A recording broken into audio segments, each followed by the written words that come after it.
Everyone has a bright light inside of them that deserves to be seen by the world. That's why it's time to shine the light on the extraordinary who are accomplishing phenomenal things. This is the Shine Out Loud show with Lillian Ogbogo. Good afternoon, good evening, good morning, wherever in the world you are, and welcome to another episode of the Shine Out Loud show with me, Lillian Ogbogo. Now, I have a woman who decided to walk away from a 15-year career as a mental health nurse to start to help children and parents, but mostly the kids, to activate their purpose, activate their higher self, find what it is that sparks them individually so that they can authentically live out loud.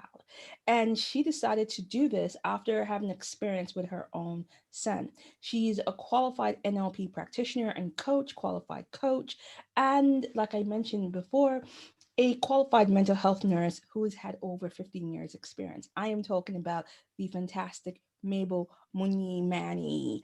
Mabble, welcome to the show. Hi, Lillian. How are you? Good to be here. Thank you so much for this conversation we're going to have. You are so welcome. You're so welcome. So let me ask this question. What led you to go, I have a 15-year career, I'm going to walk away and start something new and become a parent coach? Yeah. It was a journey. It was a couple of years that evolved to get me to the decision where I decided to leave my nursing job and go into parent coaching, because as I was parenting my children, I'm telling them, to live the gift out loud. They've got this passion, these gifts, this drive. So I'm on a mission to bring this out, to allow them to live the best lives they can from the inside outside, and focusing on their strengths, and that's their success pathway. And I was sort of being double-minded or duplicated because I wasn't doing that. I had this career where I was burnt out. I was not living my gift. I was not using my strengths. And because I've been in the field for 15 years, somewhere along the line, I got burnt out. I got tired. And I think it was never really my passion really to go into nursing. It's something that resulted. So then I'm thinking, okay, I'm preaching this. This is what I'm doing with my children. I need to be transparent. And I decided, you know what, I need to make a change. And it's a career for 15 years. And then you think, you know what, I cannot just change. It's not the norm, but because I was so frustrated, there's nothing worse than a burnt out nurse. You're not therapeutic, you're not helpful to the patients. And for me, that really hit hard. I couldn't do that to my patients. I needed to be there to give them the best care they needed, but mentally I wasn't there anymore. That's when I decided, you know what, for the best interest of my patients and for myself, I needed to leave. I had a conversation with my husband that if I don't leave, I'm going to lose my mind. So after several years, I made the decision. I left my career. I went to school. I started life coaching. I finished my coaching training. I did my NLP training, got my qualification, and then I took the plunge and started my parent coaching career as I am today now. Awesome. So, let's talk about this, because yes, we know that there's so many different coaches, from wedding coaches, so you name it, there's obviously a coach for it. But what exactly does a parent coach do?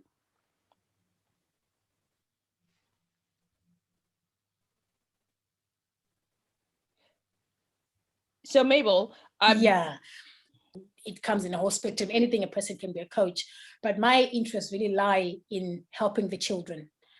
Because in my journey now, I've come across parents who have got these kids, and I could identify children. It started off with my family friends, my close friends. I can see what these little kids are good at. I can just look at them and have a conversation. Last time I was with a friend, and their daughter, was doing the splits and, jumping around, twisting. And I was like, has she ever gone to gymnastics or something? And she was like, oh, no, not at all. I said, you need to do that. Look, she does this naturally. So imagine when you start putting in professionals and she gets, start working on that. Fast forward 2 years now, she's into gymnastics. She's doing all the tricks. She's doing these amazing things. So I've always had this eye just for identifying and looking with the special to pull out the best in people. But my special interest is the kids. So kids are not independent yet, they're very dependent on their children. So for me to get my message through, I cannot go straight to the kids, because obviously my line of work is for kids between as young as 2 years old, right up to 15, 18 years old. But I cannot go straight to them. That's when I learned, I need to go to the parents. It's a conversation. I need to singing in. Look at the child, what they have right in front of you, and let's focus on that. That's when I learned, okay, so that's parent coaching. So then I decided to go into parent coaching, because I love working with families. I love just opening the superpowers of everybody, because if I know what I'm good at, then I'm going to be able to use my strengths to identify what my children's gifts are. And then we're all working at a level where we're all superpowered, focusing on our gifts and strengths, and the house is more harmonious. So just rather than just actually working on the kids, it's a whole family input where we're all working on our strengths to bring out the best in everyone. Okay, that's absolutely fabulous, because I love the idea where it's not just about the kids, it's actually you're working holistically with the whole family to pull out the entire strengths, from how your parents down to the kids. So that is really, really a good place to start working. So let me ask this question. Do parents need to remove their expectations on what they feel their children will become in life? Oh, yeah. I mean, I think that's the biggest challenge when you're working with parents, because for me, if I always take it back to me, because that's how I came into the whole existence of the whole parent coaching and strengths, because your upbringing affects how you parent. So when I was parented, the main focus was on weakness-based parenting, where the focus was on identifying or figuring what their weakness is, and then let's try to fix it. Let's try to improve this. And there's little progress, advantage, and development with trying to develop a weakness. You can only move it so far. So if you put it in a Richter scale, if a weakness usually goes usually on a 2-3 level, a scale of 0 to 10. So if you try to improve a weakness, the child's only going to go up to 3 or 4. They're still below average. Whereas if you focus on a strength, the strength is usually 4, maybe a 5, 6, 7. So there's more chance of growth. If we focus on that, put our time and energy and development and skills into that, then they move up to 7, 8, 9.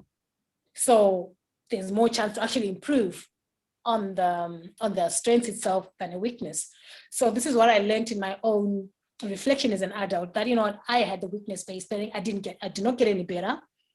Because I focused on something that I was not good at. That's what my parents focused on. And then fast forward, my own children with all these strengths, these athletic abilities, all this boisterousness. Okay, let's put a lot of time in this. Let's see what happens. And actually the trajectory of satisfaction, both for myself as a parent and for my child, you can actually track how high and how quick it goes, because the science behind that, if you focus on a strength, it actually you get better and better. And the sky is the limit, literally, when you're focusing on a strength. So just having that mindset just blew me off. And I decided, okay, so if this is the way things work, then maybe let's just highlight all the parents with the strength-based parenting. That way, it's a whole lot easier to parent and to get the satisfaction. You're not frustrated, both you and your child together. So it's interesting that parents can come in a mindset that, my child does not have a strength, because you're looking at a strength from the way you were brought up. We all know the academic strengths. If your child is good in school, that's easy to identify. But then if your child has other strengths, then it's a bit challenging, and when they're still young, the gift looks raw, it's untamed. So it's pretty hard to identify, because a Picasso is not going to look like a Picasso at 5 years old. No. It starts with doodle, and, as they get older, as they master their craft, then it's going to look like a Picasso as we see from, in their adult life. So a lot goes into identifying the gift when you're younger. It doesn't look like it's supposed to look. And I think that's where we miss it as parents. We say, oh, my child is not academic, so they're down. They're not intelligent, but everything everyone does is an intelligence, including chefs, baking, cooks, athletes, artists, singers. because if it was not intelligence, everybody could do it. Absolutely true. But And I that's think, not the you know story. what, So that's the mindset. I think you need to say that again louder for the, the African parents in the back who still hold on to that viewpoint, not just African parents, but actually those parents that hold on to that viewpoint that say, if you're not a doctor, a lawyer, an engineer, yeah, you just ain't it. So that is really, really crucial because the world is changing and we do not need more lawyers. Exactly. We do not need more. Exactly.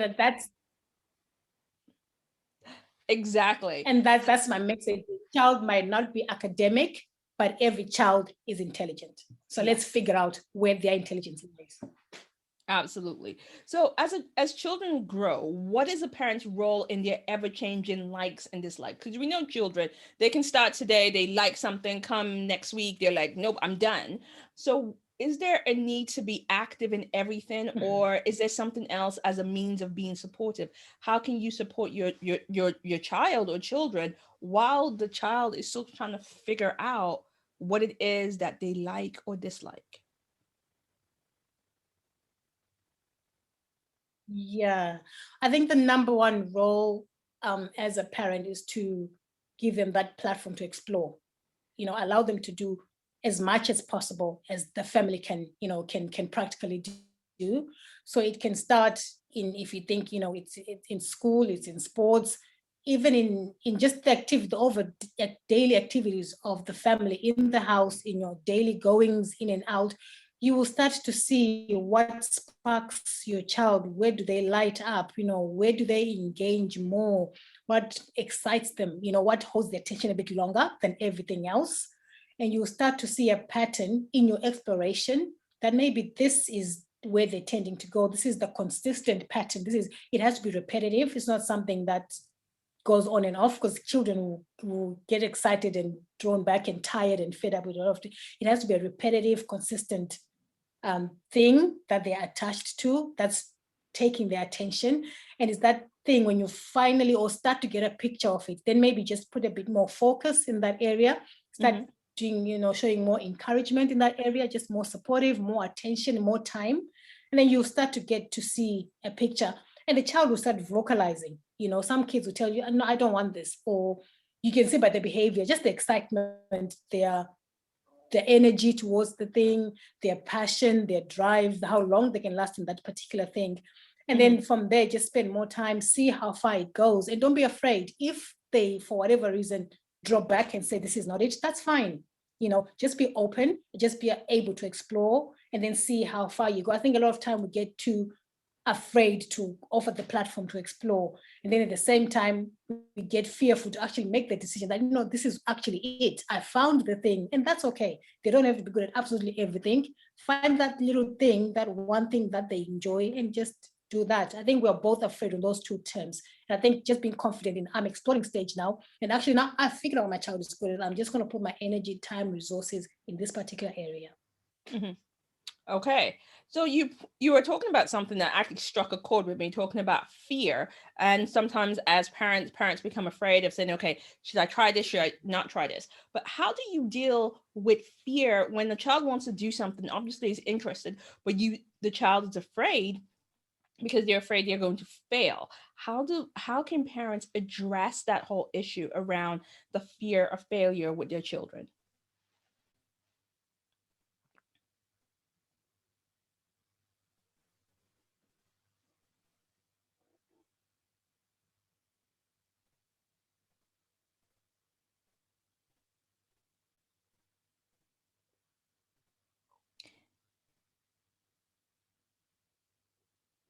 So we're experiencing some slight technical difficulties right now, and we're going to just wait for Mabel to come back in and answer that question that we have on fear, how to deal with the fear of failure. So we're going to be coming back to that.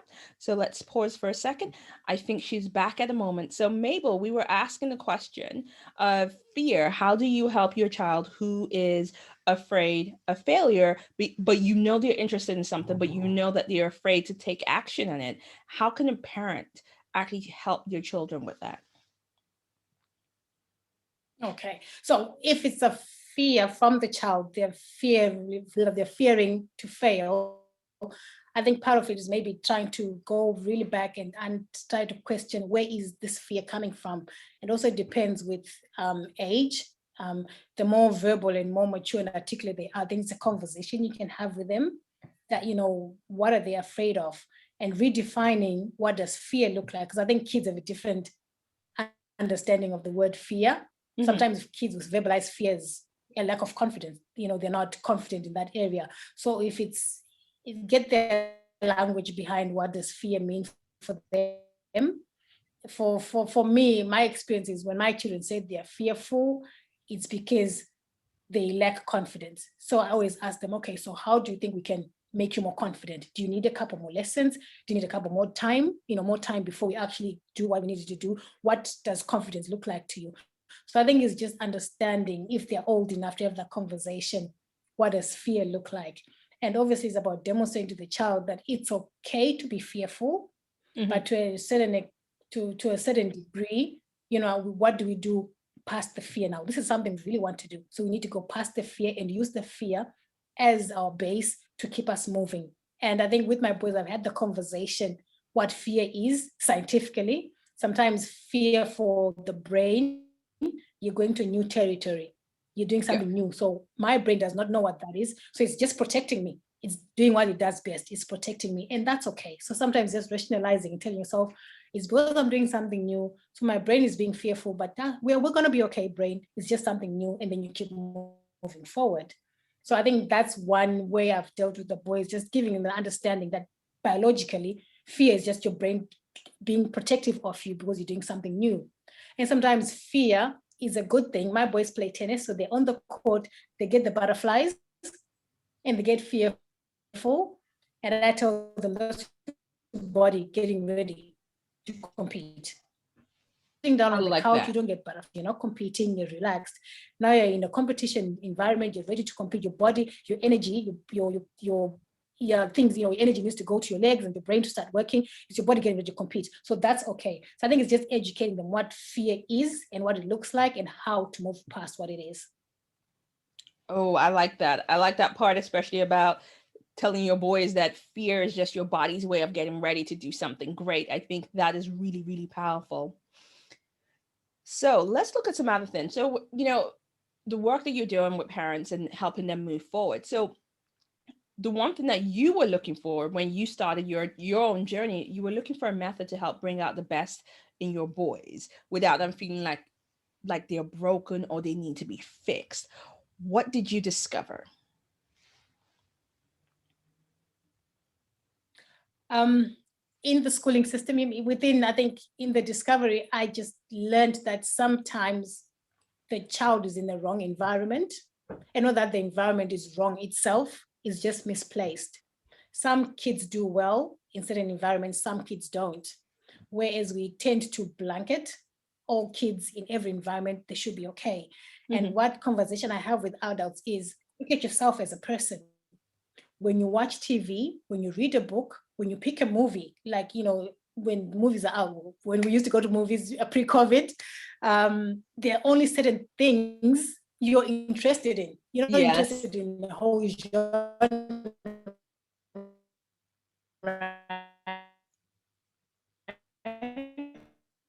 of books or movies.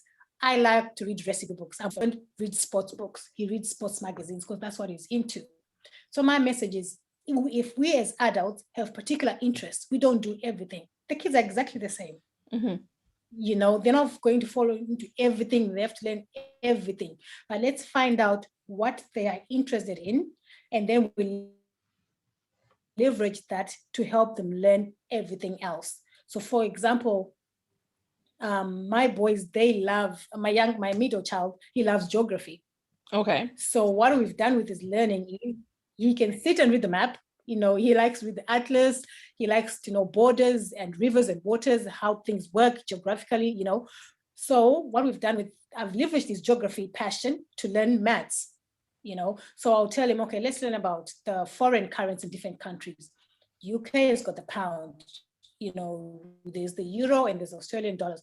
What's the different rates? What's the exchange rate? Which is the more stronger currency and why? So he's doing maths through what he likes to do. He learns That's about the incredible. rivers and the borders and the travels. So you have to tap into, so they stay engaged. So I always go back to, we as adults, we've got our particular things. We don't like everything. So similar to the kids, they have something they get excited about. So find that little thing and let's focus on that. My older son, he doesn't like reading. Practically, you just give him a book, he hates reading totally. But I had to find a way to make him read. So what we did was, he loves sports. He loves basketball, he loves tennis, he loves soccer. So what I learned is, let's read sports magazines. So you can say, oh, but he can't read sport. He's reading. The main idea is that he's learning, there's language in there, there's spellings in there. So he's learning to read. He likes to read Ripley's Guinness Book of Records. That's what he's interested in. He said, Mom, reading about animals talking, that's stupid. That's not going to be real. So if I kept force him to read about animals talking, all these animation books, that's not going to interest him. But sports and Ripley's, and Guinness Book of Records, he's reading, but he's tapping into what he's interested in. So I think that's the magic. We have to find out what particular thing is the child interested in, and let's leverage that to do everything else that he needs to learn. So we don't just focus on that subject, but we use that as our base to now teach them everything else that they need to learn from. Okay, so that's absolutely fantastic, because the way you're actually working with your boys to get them to actually do the things that they may be weaker in, but still, like you said, leveraging what sparks their interest, what sparks their passion, is actually a very smart way. And I think that's the thing, because like you said, we were raised on weakness. We were raised to fix the problem. You're raising children right now. You're working with parents to actually say, let's highlight what makes you great, and then you kind of balance the rest out. And so I think that just changes the game for not just the kids, but like you said, for the parents themselves. So that is absolutely incredible. So when we're looking at it, we've noticed that, if you look at how children are spoken to, divided, and things like that, boys are labeled to competitive, and then girls are supposed to be pretty, nice, cute, and all of these things. How can parents avoid the labels on their children so that they don't dampen their natural instincts? So you can have a boy who wants to look at pretty things but feels like he can't, or you have a girl who wants to compete but feels that she's in the wrong for wanting to do that. So I think we just have to be very open. Just be okay just looking at the child in front of you, because for whatever what I knew, I had to put it right to the bin. I had to unlearn everything I knew, because few things were applicable, but some were. So I think we have to be okay with being okay with not knowing a lot of things. I think we were brought up as the parents know best.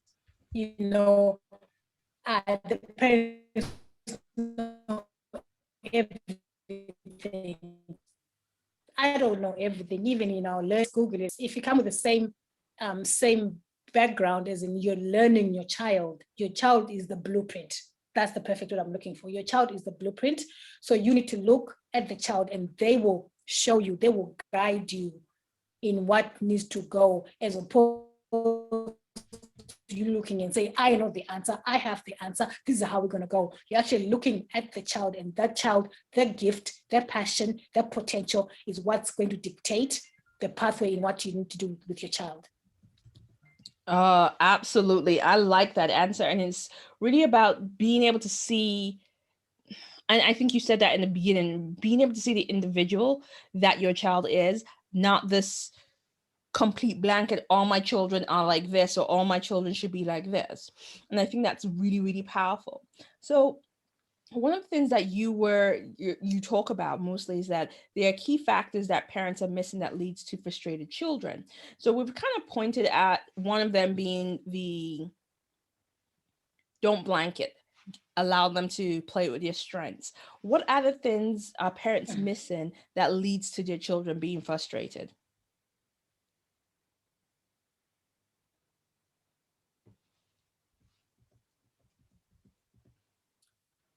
I've lost the back end of that. Okay, so Okay. can you hear me? I can hear you, yeah. Yes. So what I was saying, that one of the things that you talk about, that there are key factors that parents are missing that leads to frustrated children. And you've mentioned some of them already, by the fact that the parents are trying to parent their children in the same way and always looking at, let's improve the weaknesses. What other ways that our parents missing, in terms of the key factors that parents are missing, that leads to frustrated children? Okay, other key factors. I think it's just having the time, because I think in a modern world, we're doing so much. We are rushing, and it's what it is. We can't blame anything. Parents have got work, and then they've got the kids, they've got the routines, the running to work and back home, the cooking, the school, the homework. So we've got a lot on. And I think that's one of the other distractions, that we've just allowed a whole lot of things in, and at the expense of spending time, and the valid time that you can actually spend into looking to your child. And I really don't have the answer to how you can deal with that, but I just think, because we've just been on the go now in the modern world. There's the Wi-Fi, we come home, we've got the phone, over dinner. Like right now, I'm dealing with my boys, they want to have dinner on the phone, watching something and eating, but that's not the way life is meant to be. It's supposed to be on the table together, all, eating our food and having conversations. Yes. So I think it's just a world where we're trapped with the Wi-Fi, the phones, the gadgets. There's a whole lot of things going on that's taking quality time from our children, quality time from our parenting. So we don't seem to have time for the important things, time for the family time to have the conversations, time to look at your child, time to invest, because the expenses, we're trying to do so many things. So the expenses, you say, I don't have enough money because I'm doing all the things. So I think we're just over distracted with a lot of things that are allowing us to miss the important things that are important within our parenting. I think that's one of the other contributory things. Fantastic. And I think that, it's that the guilt of, oh, I should be doing more, or should I be doing less? And I think that is really powerful, is being able to say stop and look at, what is it that the child actually needs? What do you actually need? What do you need as a family? And actually working with that. So one of the things, we've been talking about changing parenting and changing how people parent their children. So how do you help Black parents change the parenting patterns that they have inherited? And we know that we have a way that we were parented from the Black community. Yeah. The mindset, I think for Black parents, the mindset is a big thing. We come from a profession, a background where they're the four professions: medicine, lawyer, accountancy, and failure. Those are the So if you don't have these three, what, your life is likely to, there's no success there. So just telling parents that, if your child is not academic, this is the main challenge I have with Black families. If their child is not academic, then we're going to fix this. We're going to put a lot of money into it. We're going to put them into extra lessons. We're going to get it right. And then it's at the expense of everything else. I had a family, their child was really, really good in sports, and the kid loved the sports, but then the child was actually wanting to go overseas, for considering going to college for basketball. And the parent was like using the basketball itself as a punishment if the child does not perform well in school. So that mindset already, what are you teaching the child? That one thing is more important than the other. And your gift, your passion, it's not important. Because if you don't do well in school, you're going to play less basketball. I'm going to time you out. You're not going to play basketball this weekend because your school is missing out. So that message there is already confused. And at the same time, the child was dreaming to go into college, to do well in basketball. And then I had a conversation with the dad. The dad was like, well, what if he breaks his leg when he's a professional basketballer? So I had a conversation. I asked him, oh, that means he's made it. If he's a professional and he's breaking his leg, that means he's made it. So that's a good thing. And two, Do you know the Steph Curry and the LeBrons? Do you know how many injuries they have? If you look at the long list, if you Google them, they have injuries. And sometimes they don't even play a season. A season is like a whole year because they're recovering from Hercules or from whatever they've injured. And then afterwards, they come back. So similarly, it's like you saying, oh, you're sick today, so you can't go into a profession because you're sick. We've got sick pays, you've got time out of work, you've got all these allowances on your job. Similarly, with sports is the same thing. They get their sick pays, they get their timeouts until they're okay to play. So that whole mindset that's what needs to change in the Black people, that your kids, there's a whole industry that they haven't even tapped into. There's a whole lot of potential. Let's look into it, let's open it, and let's see where the child can go without us dictating what they can and cannot go into. Because a lot of it is fear-based parenting. It's you can't do this because it's not potential-based parenting. I think a lot of the Africans, it's a fear-based parenting. You can't go this because who's done this before? Who do you know who's done this? Yeah. Type of scenario, as opposed to, oh, let's try this. Oh, you can do this. This is an option. So I think that's mainly the mindset where the Africans need to really, really, really do a lot of work and change. Okay. And that's, and it's not just Africans, because it then goes across board. I think it's a lot of minority parents. And there's that, like you said, there's a fear of, well, no one that looks like us has done this before. And I think slowly it's changing. So with more people like you, we're going to have more changes coming through. I hope so. And funny enough, when you said it, when I started, I thought it was an African problem. But then over the years, I've learned it's a global problem, because if you look at the Asians, they have the same challenge. If you look at the Indians, they have the same challenge. If you look at the Mexicans, the Puerto Ricans, they all say, my parents forced me to do this, but because no one else does this. So as you learn, as you travel, you learn, okay, so it's not actually an African problem. It's just a fear problem, because it's easier just to do something that everybody else has done. And stepping out of that is what people are not looking forward to, and that's why they stay into the zones that they actually used to. Okay. And that's, and like I said, the more we start having these kind of conversations, and the more you do the work that you do, is going to be a new change and a new dawn in how people parent. So I know that you're currently writing your first book called Living the Gift Out Loud. What inspired you to write it? Oh, my book. I've always known I was going to write. As young as I can remember, I think I was 6, 7 years, I always told my mom, I'm going to write. I just didn't know what I was going to write about. But as I became a mom and as I started my journey with the kids, then I actually knew what I was going to write about. I thought, I'm a teacher. I've loved to teach. I love to inspire people and families and moms.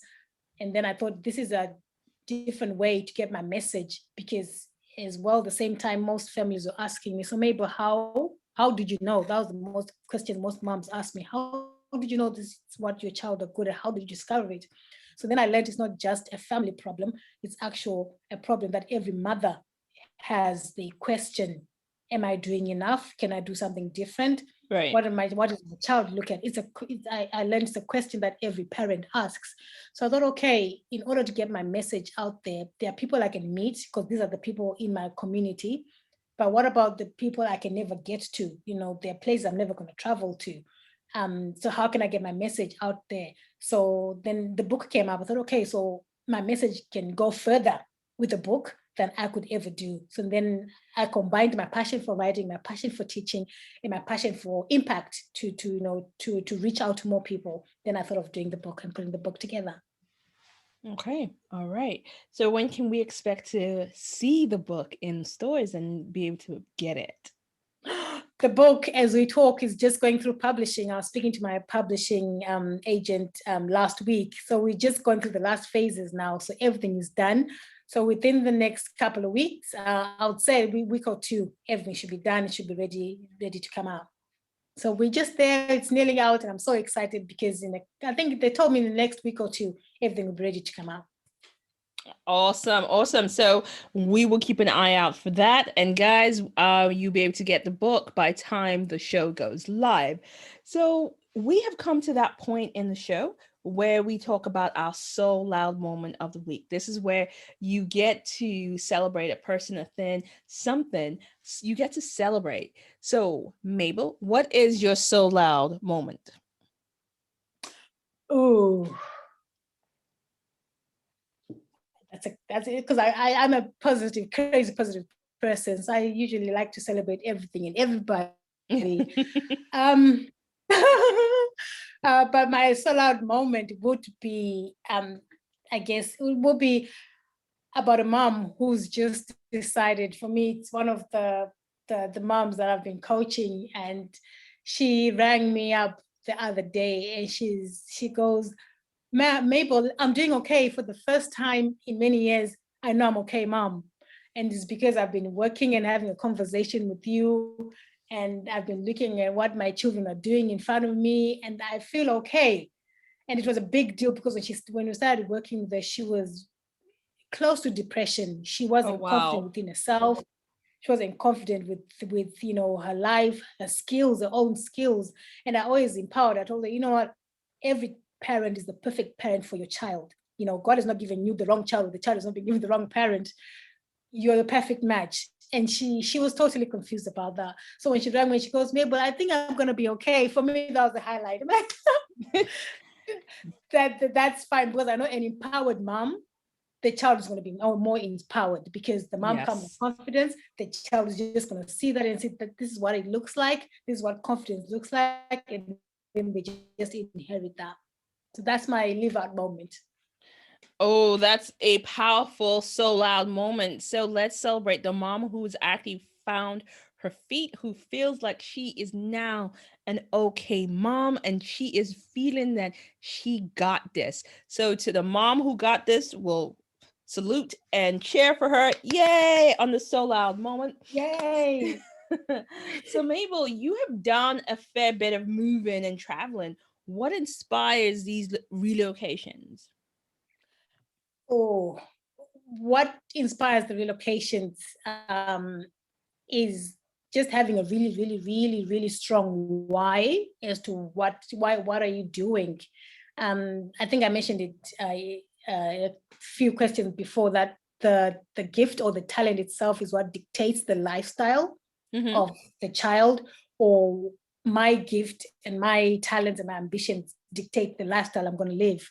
So I cannot be a speaker and never travel and speak, or never go on a stage, or Yes. go on a Zoom meeting and speak to people. Because I'm a speaker, I have to live a life of a speaker. So whatever that entails, then you have to show up and turn up and do what it requires. So for the moment, for our boys right now, because they're aspiring to be professional athletes, it requires us to move. It requires us Okay. to be in an environment where they are constantly thriving, training, meeting the right training for what they need to compete and to be exposed globally to what they're trying to work towards. And that's what really inspires our move. Is this what we need? Are we in a place with maximizing the potential that we have right now? If the answer is no, then we start looking for the best place for where it fits, where they're trying to aspire to. And that's what sort of dictates where we're going to be in the next couple of weeks. If we think we've outgrown an area, then we move, and then we find the right place that will challenge and push and improve the talents to bring them to their maximum potential where they need to be going. That is really inspirational. And I think that's really an inspired way to actually raise children, because not just for, like you said, because of their activities and what they're doing, but you're also exposing them to different cultures and different ways of being. So that is really, really incredible. It is challenging, because, like I said, it's totally different from what Yes. I've been brought up to do. So I can say it's definitely challenging. But like I said, you have to have a really, really strong why and have a strong vision regarding what you're trying to create, you're trying to do. And Mm-hmm. fear will always be there. Fear will always be there. Doubt will always come up. But then you have to remain centered, remain focused as a family, and just keep tapping back into your vision, into your why you're trying to do what you're doing to do, and let that be the guide. And just move, past the fear, past the challenges, past the restrictions, past the limitations, and then you will. I'm still walking, so you get confident, as you go. Yes. But I say the challenges are there, but I can't believe, I don't think I could do anything else. Staying small and staying restricted is too much for me. I cannot stay in that place where I know I could have done something when I could. So that's why we keep moving. Okay. All right. This is inspiring to listen to. And speaking of inspiration, I know that you're doing what you do inspires your boys, but who inspires you? My dad inspired me. I lost my dad last April. I'm so sorry to hear that. Yes. So, but he inspired me because he was a go-getter. He's never had boundaries. He's never had limitations.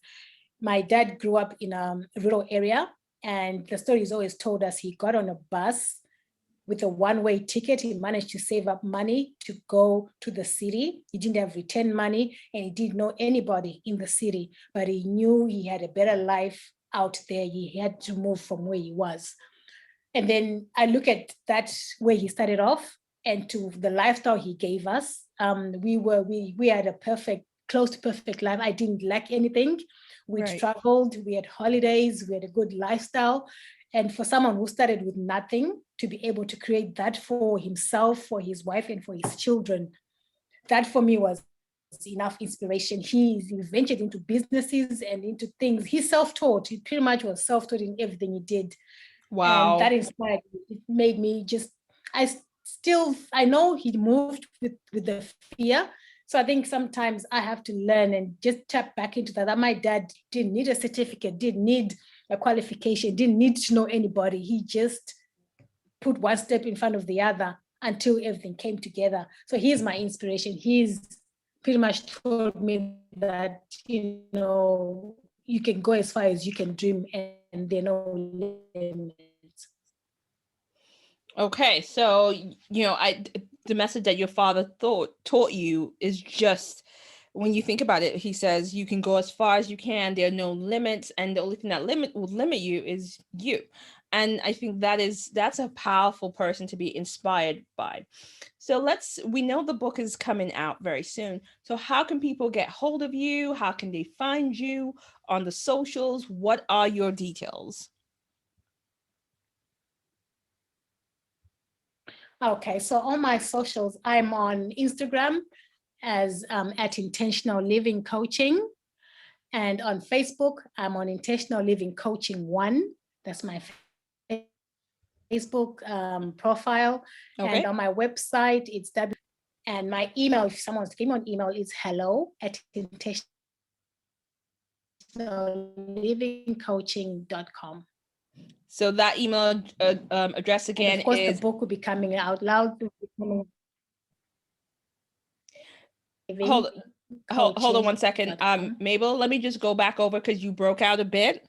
So your email address that you gave is hello@intentional. Could you please give us your email address again? Yeah. So my email address is hello@intentional-livingcoaching.com. Okay, thank you very much. And you were mentioning that the book is coming out. So when is the book coming out? Is it going to be in April or May?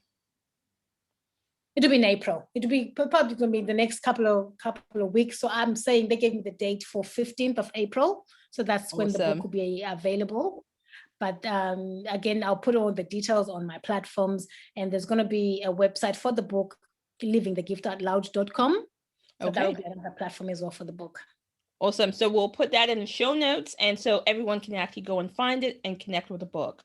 So Mabel, I cannot thank you enough for being on the show. It's been an absolute pleasure having you as a guest today.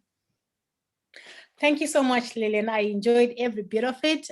Thank you so much for this platform, and I'm loving. I remember we spoke about your title of your work. It's like, oh, we're meant to be, because the titles are so similar with the book. So, so I believe we were meant to be. So thank you so much. I don't take this for granted. I humble myself in this situation. So thank you so much. You are so welcome. You're so welcome. had a real pleasure. And for me, it's actually looking as a non-parent at the moment, I'm looking at what my sisters are doing with their kids, what my friends are doing. And this is conversations that we should be having to make sure that we're raising kids based on their strengths, not on their weakness. So it's been my pleasure to have you on the show. Thank you so much. You are welcome. Guys, if you have loved the show, you know what to do. Give us a like, hit the subscribe buttons. You know where we are on socials. If you want to find out more about Mabel, her website is in the show notes. And don't forget to pick up the book, which is Living Your Gifts Out Loud, when it comes out on the 15th of April. And really, really start looking at what conversations are you having with your kids? Are you focusing on their weaknesses, or are you focusing on their strengths? Which would you rather play with?